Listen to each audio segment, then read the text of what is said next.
Hey guys, Dakota here. I'm just gonna be kind of covering today two things that I've been getting asked quite frequently, and I wanted to cover just because I see a lot of people maybe not getting explained this in the club they're training at or whatnot, but they are weary about it, and I think it's something that just needs some reassuring for some people. So yeah, basically the first thing I wanted to cover is a lot of people are like, well, I come from a strength background. Why are these guys beating me or whatnot? Guys, keep in mind that this is a completely different sport than any strength training you do. Like you can arm wrestling specifically train, but at the end of the day, you need to go in there with an open mind and understand that this is a different thing. People who are smaller than you are going to beat you, especially when you start. That's just the way it is. They have the build up, the tendons, the ligaments. They've been learning the techniques. They've been building up the strength specifically for this. They've been in the sport. They've been watching the videos. And those are things that just come with time. It's perfectly fine that you're not beating these guys. You don't need to be hard on yourself for it. Although I believe we all are, which is the competitiveness in us, which is fine. But still keep going back to practices. There will come a time when the weight will matter and you will take over, or you will notice the progression.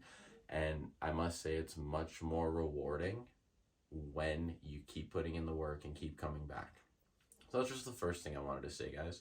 Second thing I wanted to go over quickly is everyone is going to progress differently.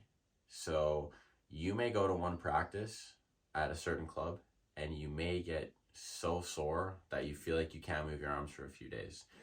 It's fine. Everyone experiences that. Everyone will experience it differently, but you will all go through the same sort of process. When I first started, I would train so hard that I would literally hold my arms like this and sit in the corner of practice and talk to people. And then when I was driving, it would hurt to drive. I would hold the steering wheel like this. But I kept showing up. I kept doing the right things.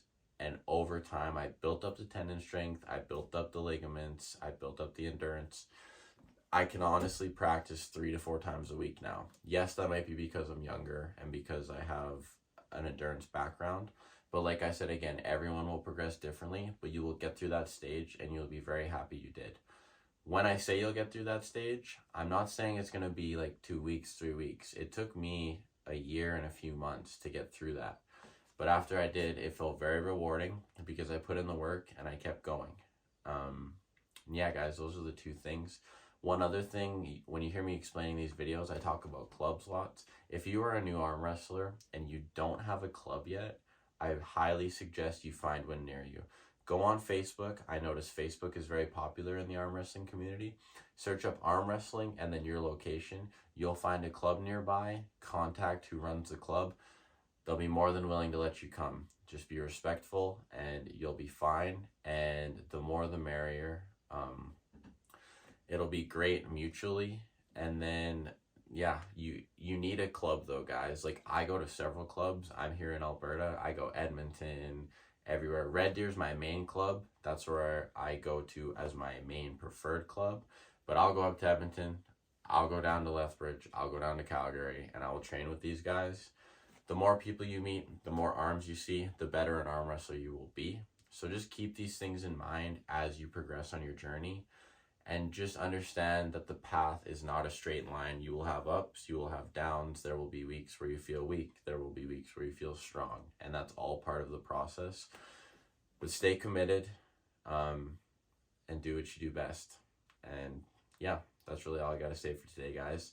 Thanks for tuning in. I'm hoping to keep making more of these videos. I'm going to be more strict with myself on it and just kind of cover these things slowly. I'll get into more specific training and whatnot as it goes on.